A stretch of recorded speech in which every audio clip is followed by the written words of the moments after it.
Boom! Beepers, pagers, pocket bells, whatever you want to call it, these were everywhere if you lived through the 80s and 90s. And now, you hardly see them at all unless you're a first responder, especially fire. A lot of volunteer fire departments, some police departments, some EMS, ambulance crews, things like that. That's where you see pagers. And you also see them in restaurants. That little wafer they hand you with the vibrator and the red LEDs in it that somehow makes the most noise anything could ever make when you're holding it.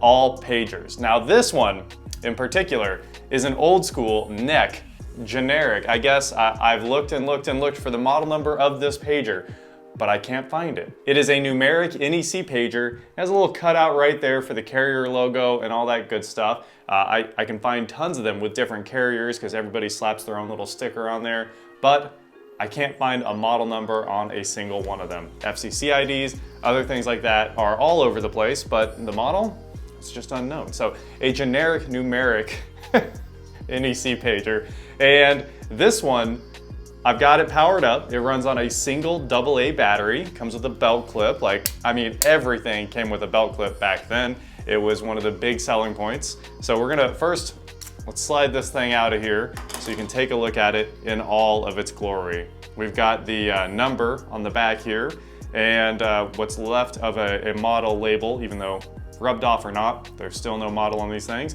There's a lock button for the battery cover here. Battery cover slides off like so. There's our single AA. That lock is pretty much required because when you slide these things in and out of their pocket clips, eventually the battery cover will just slide off if it's not locked on. So we've got it locked back in, we've got it powered up, and I've got the clock set.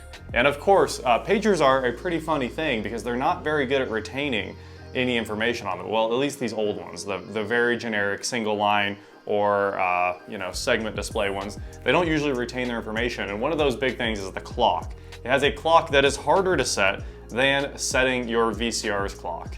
Honestly, that's gotten pretty easy these days, and I guess honestly, most people don't know what it's like to set the VCR clock anymore. You had to actually put the time into these things because your carrier, it depended on the carrier, but some of them did not send out time signals or anything like that, so there was nothing to sync to like a modern phone. So we've got a few options on this thing here. You push the giant button to get into the menu, you push it again to get out, and up and down will show you the last numbers that have paged you. So the way pagers would work was somebody would call your number and then your number would pop up on the display. That's really all there was to it, especially on one-ways. And sometimes you could get an extra set of numbers, like 2 digits or something like that, that you would know what they mean, yes or no, or come home or go to the office, I don't know. Whatever you had devised for your code there, I assume fire departments would have like code red or something like that. And that would pop up and you'd have some information about what you were responding to. Now, this one probably just showed phone numbers and it just says no info because there are no new pages on there. So that's all we have for the incoming message interface. So we'll show you the settings on this thing here. You hit this button, you've got setting 1, and then you push up to get into the menu and down to switch through things. So there we've got a different tone. There's beep 2. Beep 3 shows a tone plus vibrate.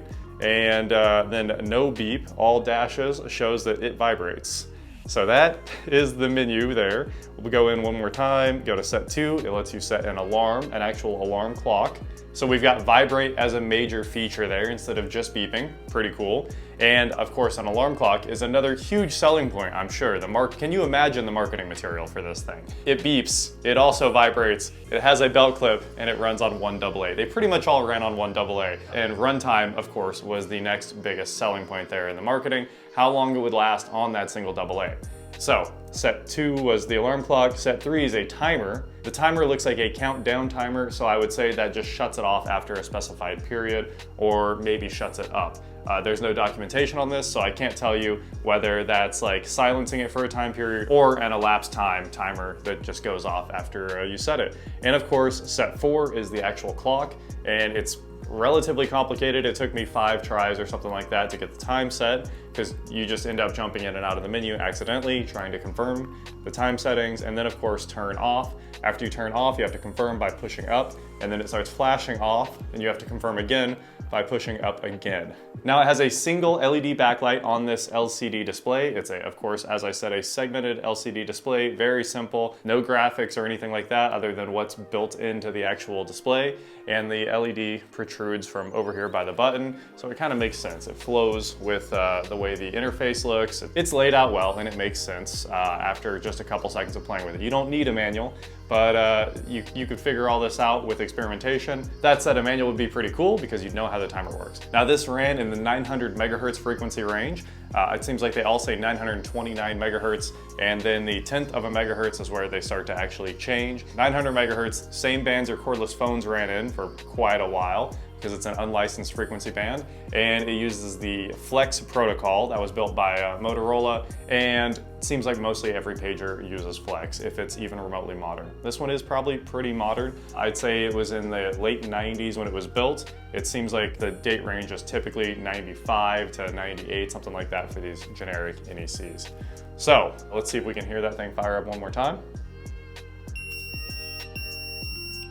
What a beep. We might be able to even hear beep 2 if we set that. Man, can you imagine hearing that in the restaurant? You were balling. Is there a beep 3? Set. Go back into our settings here, see if we can hear a beep 3. Beep 3 is vibrate. So let's try the vibrate one. And it doesn't do anything when you confirm it. So I guess that's as good as we are getting. A few different icons on here. You can see the tone plus vibrate and the no signal.